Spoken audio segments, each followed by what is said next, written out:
Hello viewers, welcome to Learn Wise. ఇవాళ వీడియోలో మనము యూపీఎస్సీకి సంబంధించి ఎకనామిక్ క్లాసెస్ని స్టార్ట్ చేస్తున్నాము.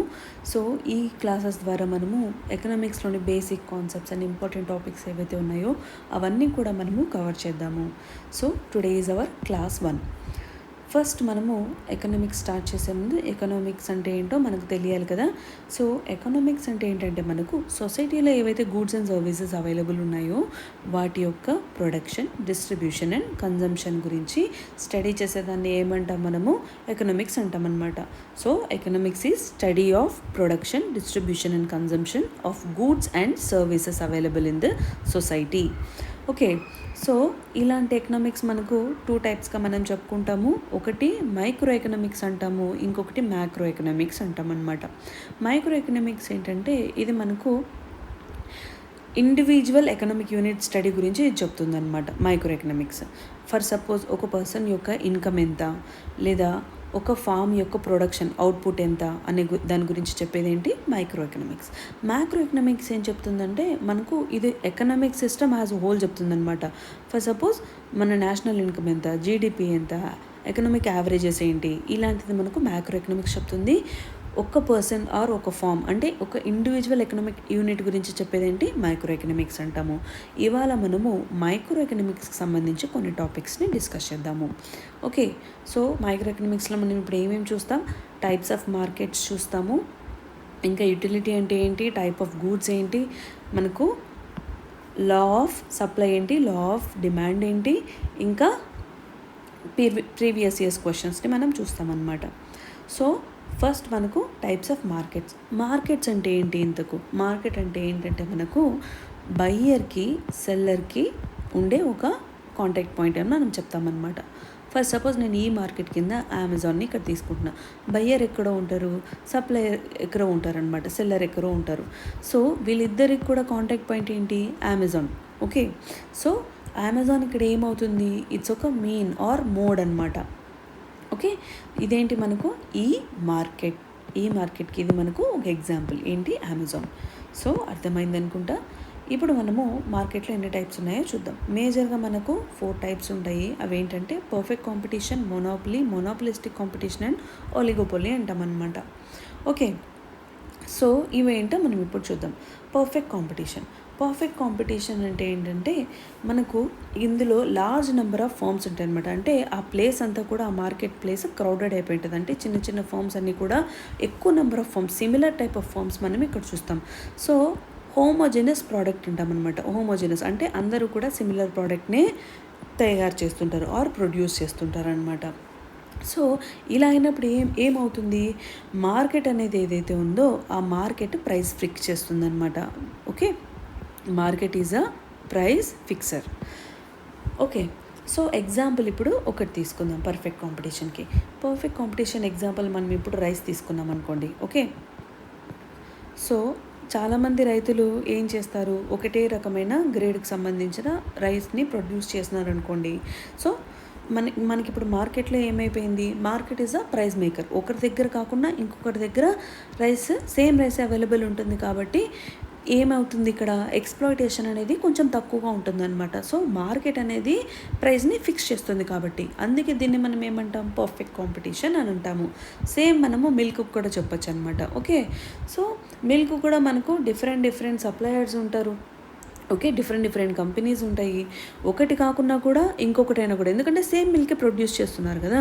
సో ఒకరి దగ్గర కాకుండా ఇంకొకటి దగ్గరికి మనము మిల్క్ అనేది ప్రొవైడ్ అవుతుందన్నమాట. ఈ రకంగా కాంపిటీషన్ అనేది ప్రైస్ అనేది ఫిక్స్ చేస్తుంది. మార్కెట్ అనేది ప్రైస్ ఫిక్స్ చేస్తుంది అనమాట ఈ పర్ఫెక్ట్ కాంపిటీషన్లో. సో ఇందులో ఏంటి, మనకు ఎక్స్ప్లాయిటేషన్ ఏదైతే ఉంటుందో దానికి స్కోప్ అనేది చాలా తక్కువగా ఉంటుందన్నమాట. ఓకే, సో ఏంటి మనకు పర్ఫెక్ట్ కాంపిటీషన్ అంటే లార్జ్ నెంబర్ ఆఫ్ ఫర్మ్స్ అని, క్రౌడెడ్ ఫర్మ్స్ అని చెప్పచ్చు, హోమోజినస్ ప్రోడక్ట్ అని చెప్పచ్చు, అంటే సిమిలర్ ప్రోడక్ట్ అని చెప్పచ్చు. ఇంకా మనకేంటి ఎక్స్ప్లాయిటేషన్ అనేది తక్కువగా ఉంటుందని చెప్పచ్చు. అండ్ ప్రైస్ ఎవరు ఫిక్స్ చేస్తారు, మార్కెట్ ప్రైస్ ఫిక్స్ చేస్తుందని చెప్పచ్చు. ఓకే, ఇదేంటి మనకు పర్ఫెక్ట్ కాంపిటీషన్. ఎగ్జాంపుల్ మనం మిల్క్ తీసుకోవచ్చు, రైస్ తీసుకోవచ్చు, ఆర్ వీట్ కూడా తీసుకోవచ్చు. ఓకే, నెక్స్ట్ మొనోపలీ ఏంటంటే మనకు opposite to the perfect competition. Okay, opposite అంటే ఏంటి మనకు, ఇక్కడేమో మల్టిపుల్, ఓకే, ఇక్కడేంటి సింగిల్, ఇక్కడేంటి ఎంట్రీ ఈజీ, ఇక్కడ ఎంట్రీ డిఫికల్ట్, ఇక్కడేంటి మనకు ఎక్స్‌ప్లాయిటేషన్ లెస్, ఇక్కడ ఏంటంటే ఎక్స్‌ప్లాయిటేషన్ మోర్. ఈ రకంగా మనము దీన్ని డిఫరెన్షియేట్ చేసుకుంటూ చదువుకోవచ్చు అనమాట. సో మొనోపలీ అంటే ఏంటి, సింగిల్ ఫామ్ ఉంటుంది, ఇంకెవరు ప్రొడ్యూస్ చేయరనమాట. ఫర్ సపోజ్ ఇండియా మొత్తంలో ఒకటే కంపెనీ పెన్ ప్రొడ్యూస్ చేస్తుంది అనుకోండి, ఆ ఓల్ ఇండియాలో అందరూ ఈ కంపెనీ దగ్గరే పెన్స్ తీసుకోవాలన్నమాట, వేరే వాళ్ళ దగ్గర తీసుకోవడానికి లేదు, ఎందుకంటే ఇంకెవరు తయారు చేయరు కాబట్టి.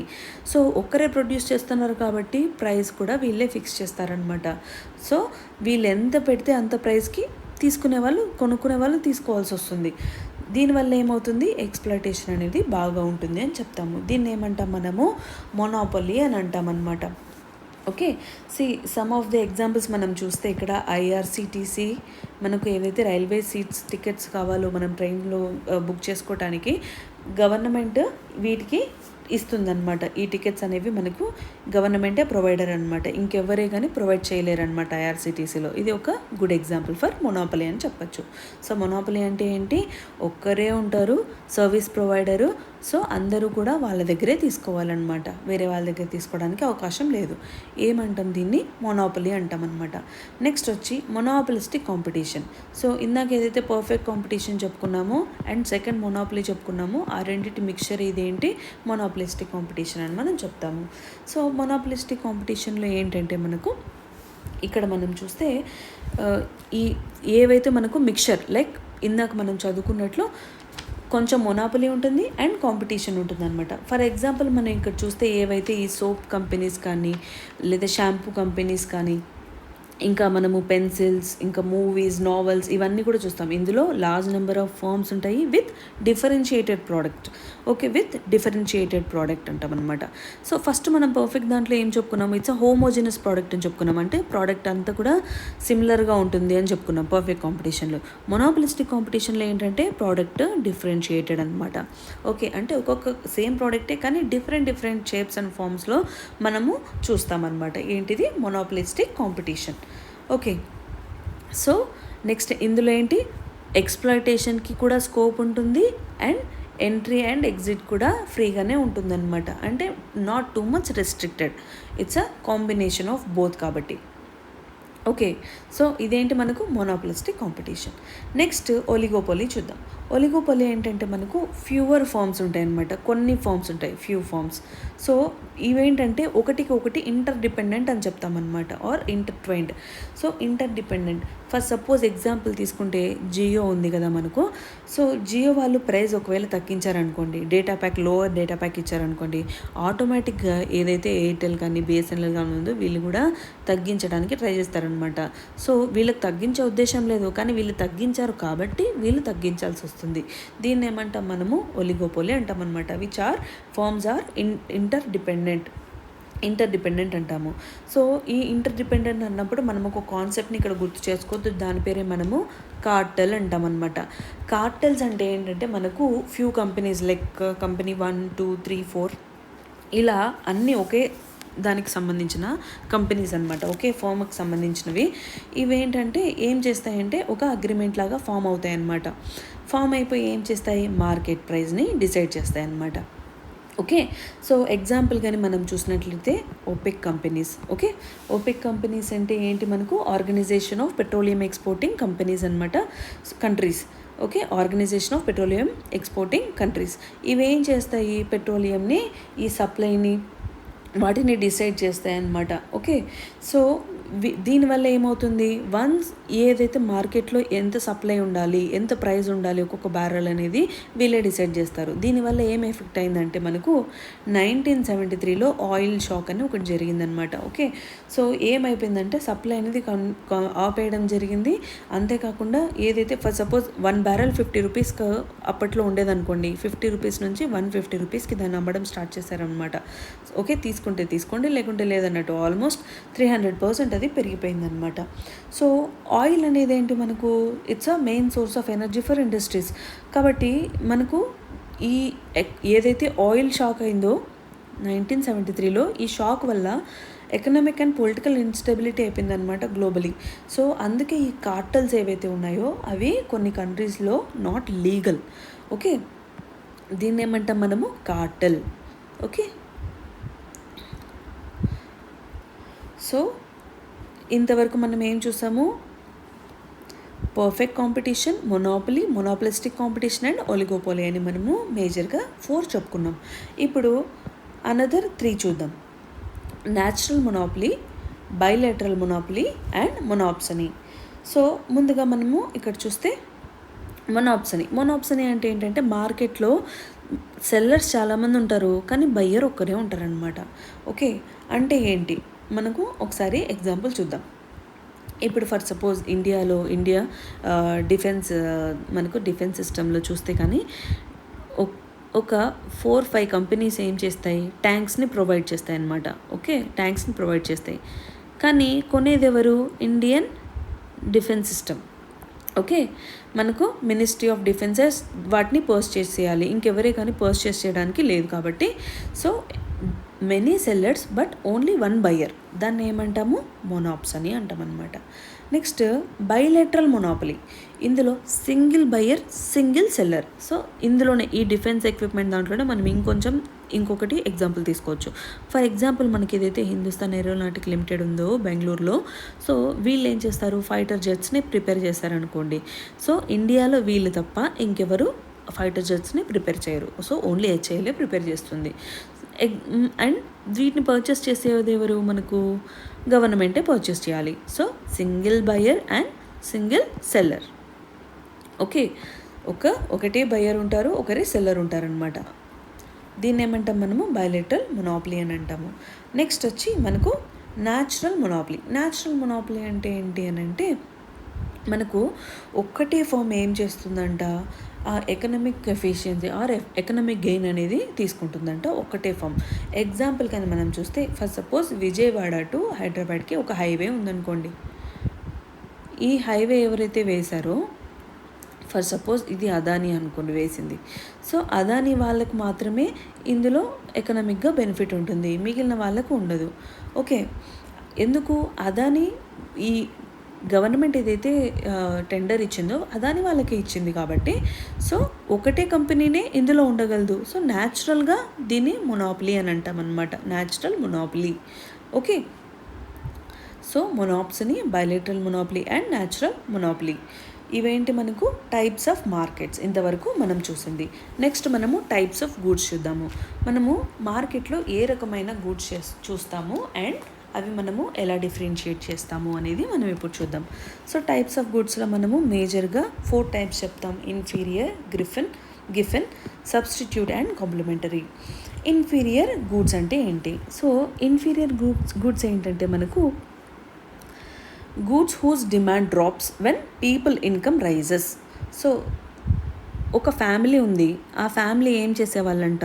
రైస్ కొనుక్కునే వాళ్ళంట. ఓకే, మంత్లీ రైస్ కొనుక్కునే వాళ్ళు. కానీ ఇప్పుడు ఫ్యామిలీలో ఇన్కమ్ పెరిగిపోయిందనమాట, ఇన్కమే ఇంక్రీజ్ అయింది. సో ఏం చేశారంట? రైస్ నుంచి ఎగ్స్ కొనడం స్టార్ట్ చేశారంట. సో మనకు ఇన్ఫీరియర్ గూడ్స్ ఏం చెప్తుంది? Once the income of the individual rises there is a shift in the production or consumption of products. Okay, costly substitute అనేది ఇక్కడ వస్తుందన్నమాట, రైస్ బదులు ఎగ్స్ వస్తున్నాయి అన్నమాట. ఓకే, దీన్ని ఏమంటాం మనము? Inferior goods. సో ఇన్కమ్ పెరగగానే ఏం చేస్తారు? క్వాలిటీ ఆఫ్ లైఫ్ని పెంచుకోవడానికి ఈ గూడ్స్ ఏవైతే కాస్ట్లీ ఉంటాయో అవి తీసుకుంటారనమాట. రైస్ అయితే మనకు చీప్గా దొరుకుతుంది, ఎగ్స్ అయితే కొంచెం ఎక్స్పెన్సివ్ కాబట్టి ఇలా షిఫ్ట్ చేస్తారనమాట. వీటిని ఏమంటాం మనము? ఇన్ఫీరియర్ గూడ్స్ అంటాం. నెక్స్ట్ గిఫెన్లో ఏంటంటే ఇది మనకు లో ఇన్కమ్ నాన్ లగ్జరీ ప్రోడక్ట్ అంటాం. ఓకే, లో ఇన్కమ్ నాన్ లగ్జరీ ప్రోడక్ట్. ఇదేంటంటే మనకు ప్రైస్ పెరిగినా తగ్గినా ఇవే తీసుకుంటారనమాట. కన్జ్యూమర్ ఎవరైతే ఉన్నారో ఏ ప్రైస్ ఎలా ఉన్నా కూడా ఇదే తీసుకుంటారు, ఎందుకంటే these are common essential goods అనమాట. ఏంటి? Giffen goods. Next substitute goods అంటే ఏంటంటే ఇది మనకు కంపీటింగ్ గూడ్ అనమాట. ఫర్ సపోజ్ టీ అనేది కాస్ట్లీ అయిపోయింది అనుకోండి, టీ తాగే వాళ్ళు ఏం చేస్తారు? కాఫీకి షిఫ్ట్ అయిపోతారు అనమాట. టీ కాస్ట్లీగా ఉంది, సరే మనం కాఫీ తాగుదామని. సో టీ లేకున్నా కూడా ఇక్కడ ఇంకొకటి అవైలబుల్ ఉంది అని అర్థం. ఓకే, దీన్ని ఏమంటాం మనం సబ్స్టిట్యూట్ గూడ్స్. నెక్స్ట్ వచ్చి కాంప్లిమెంటరీ గూడ్స్. కాంప్లిమెంటరీ గూడ్ అంటే ఏంటంటే మనకు మన దగ్గర మనం బ్రెడ్ తీసుకున్నాము, సో బ్రెడ్తో పాటు జామ్ తీసుకోవాల్సి వస్తుంది. బ్రెడ్ తీసుకున్నాం కాబట్టి జామ్ కూడా మనం తీసుకుంటాం. దీన్ని ఏమంటాం కాంప్లిమెంటరీ గూడ్ అంటాం అనమాట. దీంతో పాటు ఇంకా చెప్పాలంటే టీ ఆకు అనుకోండి, ఒకవేళ మనము టీ పౌడర్ తీసుకుంటే తోడుగా ఏం తీసుకుంటాం, షుగర్ కూడా తీసుకుంటాం. షుగర్ ఏంటి మనకు కాంప్లిమెంటరీ గూడ్. ఇలా మనము కాంప్లిమెంటరీ గూడ్స్ని చూస్తామన్నమాట. ఇంకొకటి ఉంది మనకు వెబ్లెన్ ఎఫెక్ట్ అని. ఓకే, వెబ్లెన్ ఎఫెక్ట్ అంటాం. వెబ్లెన్ ఎఫెక్ట్ అంటే ఏంటంటే spending money to display consumption of luxury goods అంటాం అనమాట. Consumption of luxury goods. ఎందుకు ఈ వెబ్లెన్ ఎఫెక్ట్ వల్ల ఏమవుతుందంటే లగ్జరీ గూడ్స్ని కన్జ్యూమర్ కొనుక్కుంటారనమాట. ఎందుకు, వాళ్ళ ఫైనాన్షియల్ పవర్ డిస్ప్లే చూపించుకోవడానికి లేదా వాళ్ళ రిచ్ అని చూపించుకోవడానికి లగ్జరీ గూడ్స్ని తీసుకుంటారనమాట. దీనివల్ల ఏమవుతుంది అని అంటే మనకు demand for these goods are increases with the rise in price. Okay, రెండు కూడా ఇంక్రీజ్ అవుతూ ఉంటాయి అనమాట. డిమాండ్ ఇంక్రీజ్ అవుతుంది, ప్రైస్ కూడా ఇంక్రీజ్ అవుతుంది అనమాట. ఎగ్జాంపుల్ మనం చూస్తే ఈ రోలెక్స్ వాచ్ కానీ, రోల్స్ రాయ్స్ కార్స్ కానీ, ఇవన్నీ కూడా ఏంటి వెబ్లెన్ ఎఫెక్ట్ కిందకి వస్తాయన్నమాట. Okay, so these are type of goods. Next మనం చూస్తే యూటిలిటీ. యూటిలిటీ అంటే ఏంటంటే మనకు ఇది ఒక సైకలాజికల్ సాటిస్ఫాక్షన్ అని అంటాము, or satisfaction from the consumption of a commodity అనేదాన్ని ఏమంటాం యూటిలిటీ అని అంటాం అనమాట. ఫర్ ఎగ్జాంపుల్ ఒక పర్సన్ ఉన్నారు, ఆ పర్సన్ ఏం కొన్నారంటే మ్యాంగో కొన్నారనమాట. ఓకే, మ్యాంగో కొని వన్స్ ఆ మ్యాంగో తినిన తర్వాత ఏదైతే సాటిస్ఫాక్షన్ వస్తుందో దాన్ని ఏమంటాం మనము యూటిలిటీ అంటాం అనమాట. Okay, after consuming the goods or services ఏదైతే సాటిస్ఫాక్షన్ వస్తే దాన్ని మనము యూటిలిటీ అంటాము. ఎగ్జాంపుల్ యూటిలిటీలు టైప్స్ మనం చూస్తే marginal utility and total utility అని 2 టైప్స్ చూస్తాము. సో మార్జినల్ యూటిలిటీ అంటే ఏంటంటే మనకు ఎప్పుడైతే additional satisfaction from consuming one more, అంటే ఒకటి తిన్నాక మళ్ళీ ఇంకొకటి తింటే, తర్వాత మళ్ళీ ఇంకొకటి తింటే ఏదైతే సాటిస్ఫాక్షన్ వస్తుందో దాన్ని ఏమంటాం మార్జినల్ యూటిలిటీ. టోటల్ యూటిలిటీ అంటే ఏంటంటామంటే ఏవైతే మొత్తం అన్నీ తిన్న తర్వాత ఏదైతే వస్తుందో దాన్ని ఏమంటాం టోటల్ యూటిలిటీ అని అంటాం అనమాట. ఓకే, ఎగ్జాంపుల్ మనం ఇక్కడ ఒక పిజ్జా తీసుకున్నాం. Okay, so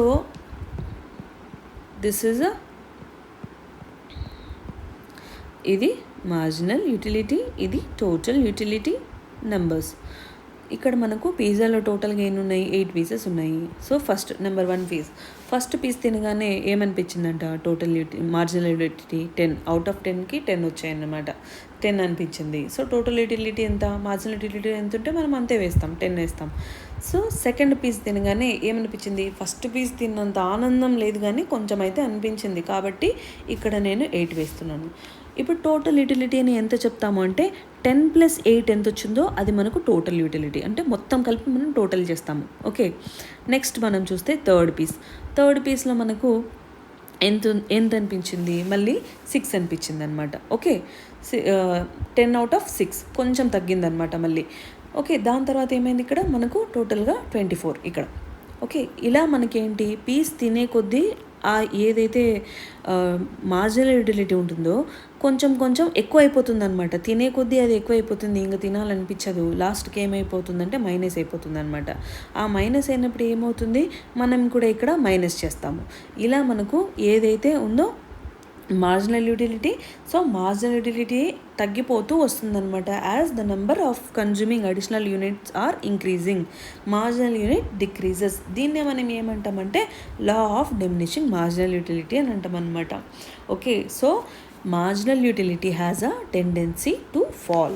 When you consume more units, marginal utility will decrease. దీన్ని మనం ఏమంటాం లా ఆఫ్ డిమినిషింగ్ మార్జినల్ యూటిలిటీ అంటాం అనమాట. ఓకే, సో ఇదేంటి మనకు యూటిలిటీ అనే కాన్సెప్ట్. నెక్స్ట్ మనము లా ఆఫ్ డిమాండ్ గురించి చూద్దాం. లా ఆఫ్ డిమాండ్ అంటే ముందుగా మనము డిమాండ్ అంటే ఏంటో ఒకసారి చూడాలి. డిమాండ్ అంటే ఏంటంటే మనము if you are buying something that means you are demanding something. Okay, for suppose మీకు మ్యాంగోస్ కావాలనుకోండి, మీరు మ్యాంగోస్ని డిమాండ్ చేస్తున్నారనమాట కావాలని. ఓకే, సో ఇదేంటంటే మనము దీన్ని లా ఆఫ్ డిమాండ్ మనము ఎలా గ్రాఫ్ చేస్తామంటే Y axis and X axis ఇలా చేస్తాము. మనకు వై యాక్సిస్లో ప్రైస్ ఉంటుంది, ఎక్స్ యాక్సిస్లో ఏముంటుంది, క్వాంటిటీ ఉంటుంది అనమాట. ఎప్పుడైతే ప్రైస్ ఎక్కువగా ఉంటుందో, ఫర్ సపోజ్ ఇక్కడ 100 రూపీస్ ఉంది, ఇక్కడ 70 రూపీస్ ఉంది, ఇక్కడ 50 రూపీస్ ఉందనుకోండి, ఇక్కడ 5 మ్యాంగోస్, 10 మ్యాంగోస్ అండ్ 15 మ్యాంగోస్, ఇలా మనం క్వాంటిటీ అండ్ ప్రైస్ పెట్టుకున్నాము. Okay, so law of demand మనకి ఏం చెప్తుందంటే quantity demanded of the commodity will increase with decrease in price. Okay, so ఈ క్వాంటిటీ ఏదైతే ఉందో అది ఎప్పుడైతే ప్రైస్ తగ్గిపోతుందో అప్పుడు క్వాంటిటీ అనేది ఇంక్రీజ్ అవుతుందంట. ప్రైస్ ఎక్కువ ఉంటే ఏమవుతుంది, క్వాంటిటీ అనేది తగ్గిపోతుంది అని మనకు లా ఆఫ్ డిమాండ్ చెప్తుంది అనమాట. Okay, so law of demand ఏం చెప్తుంది, when there is higher price quantity is less, when there is the lower price quantity is more. Okay, so ఈ రకంగా మనకు లా ఆఫ్ డిమాండ్ చెప్తుంది.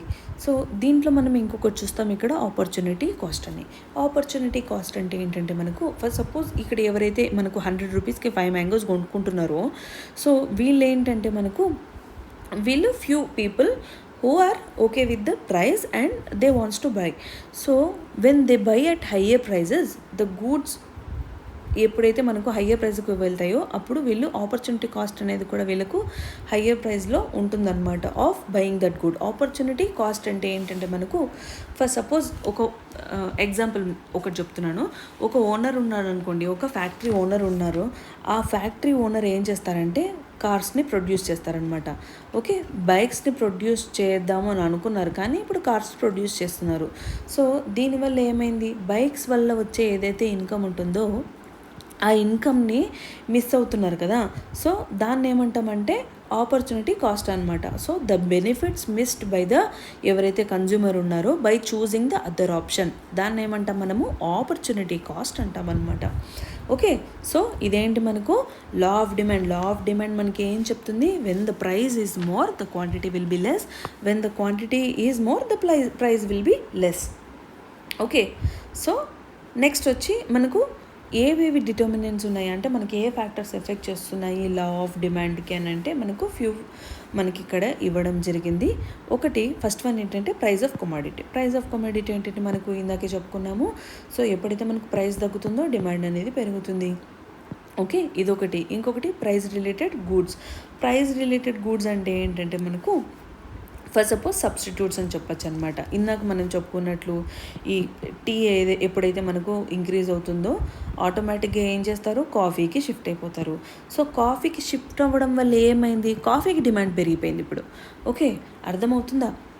సో ఇలాగే ఏంటి ఏవైతే సబ్స్టిట్యూట్స్ ఉన్నాయో వాటి డిమాండ్ కూడా పెరుగుతుంది అనమాట, ప్రైస్ రిలేటెడ్ గూడ్స్. నెక్స్ట్ మనం చూస్తే income of the consumer. When the income of the consumer is more, the consumer is obviously going to buy more, demand కూడా పెరుగుతుంది. Next taste and preferences. Taste and preferences అంటే ఏంటంటే మనకు కొన్నిసార్లు ఈ consumer ఎవరైతే ఉంటారో వాళ్ళ టేస్ట్ చేంజ్ అవ్వచ్చు, లేదా ఏదైనా ప్రోడక్ట్ అవుట్ ఆఫ్ ఫ్యాషన్ అవ్వచ్చు, లేదా అడ్వర్టైజ్మెంట్స్ ఏవైతే ఉంటాయో కంపెనీ అడ్వర్టైజ్మెంట్స్ వల్ల డిఫరెంట్ అడ్వర్టైజ్మెంట్స్ వల్ల న్యూ టేస్ట్లను అట్రాక్ట్ చేయొచ్చు. ఈ రకంగా మనకి ఏమవుతుంది, డిమాండ్ అనేది ఇక్కడ వేరియంట్ అవుతుంది అనమాట. ఓకే, నెక్స్ట్ వచ్చి కన్జ్యూమర్ ఎక్స్పెక్టేషన్స్. కన్జ్యూమర్ ఎక్స్పెక్టేషన్స్ అంటే ఏం చెప్తామంటే కన్జ్యూమర్ కొన్నిసార్లు మేబీ ఫ్యూచర్లో అదేమన్నా వాళ్ళకు ఎఫెక్ట్ అవుతుందేమో అనేది. Like for suppose gold rates ఉన్నాయనుకోండి, ఎగ్జాంపుల్ గోల్డ్.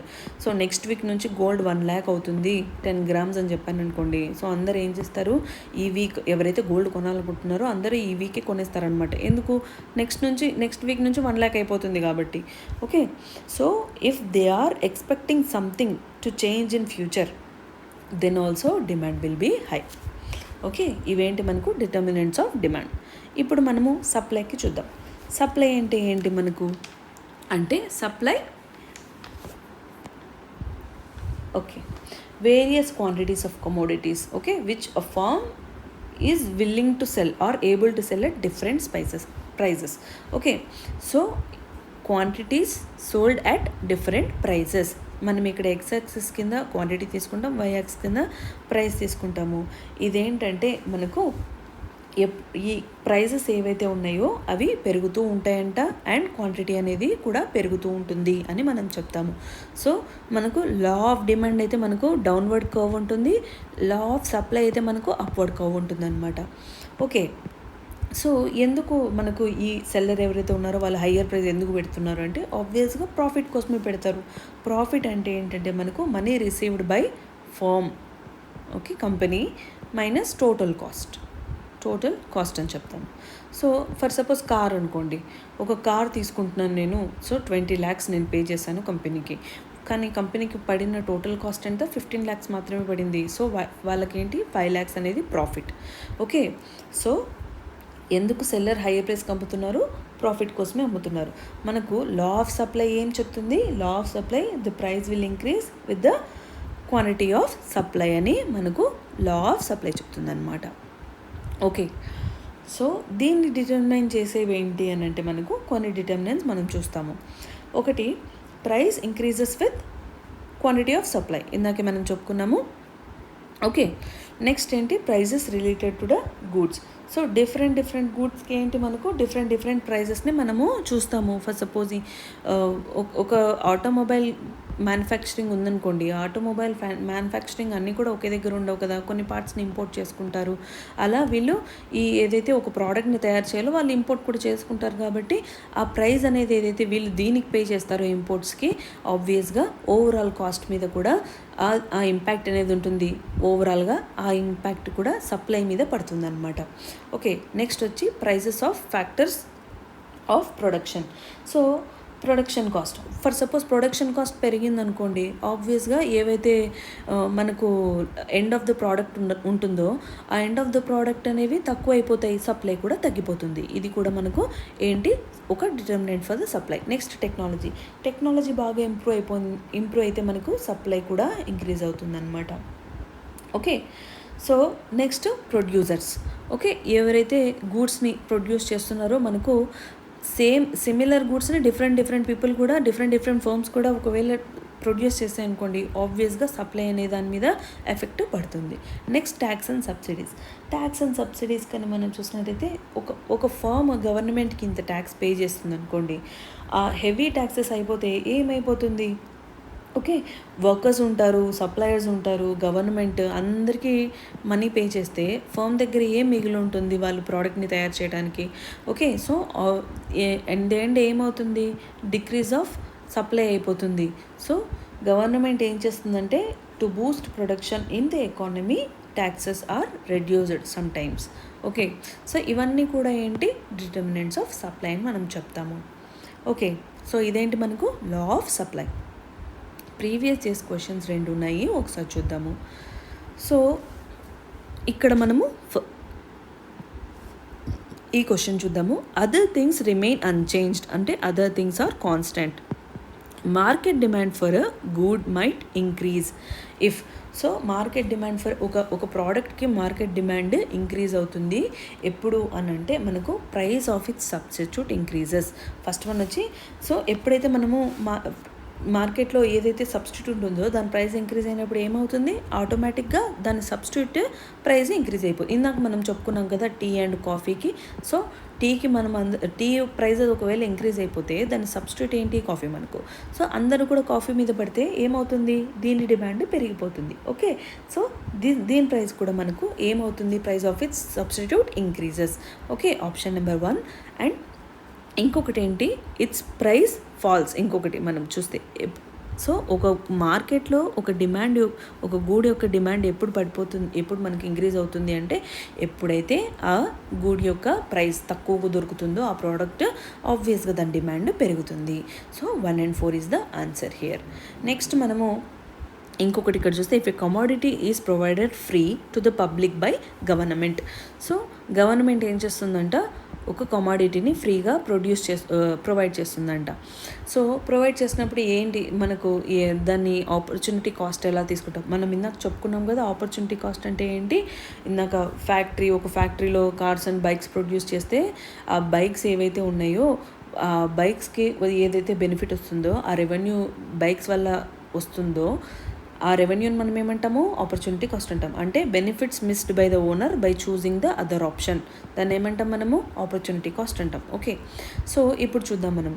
సో పబ్లిక్కి మన ఆపర్చునిటీ కాస్ట్ ఏంటంటే మనకు ఏదైతే ఈ ఫ్రీ గూడ్స్ ఏవైతే ఉంటాయో మైక్రో ఎకనామిక్స్ ప్రకారం opportunity cost is 0 for free goods. Like example air, మనకు గాలి పీల్చుకోవడానికి ఎలాంటి ఆపర్చునిటీ కాస్ట్ ఏం లేదు, 0. ఆర్ కామన్ గుడ్స్ లైక్ ఈ ఫిషింగ్ కానీ గ్రేజింగ్ కానీ ఏవైతే ఉన్నాయో వాటికి మనము 0 అని చెప్తాము.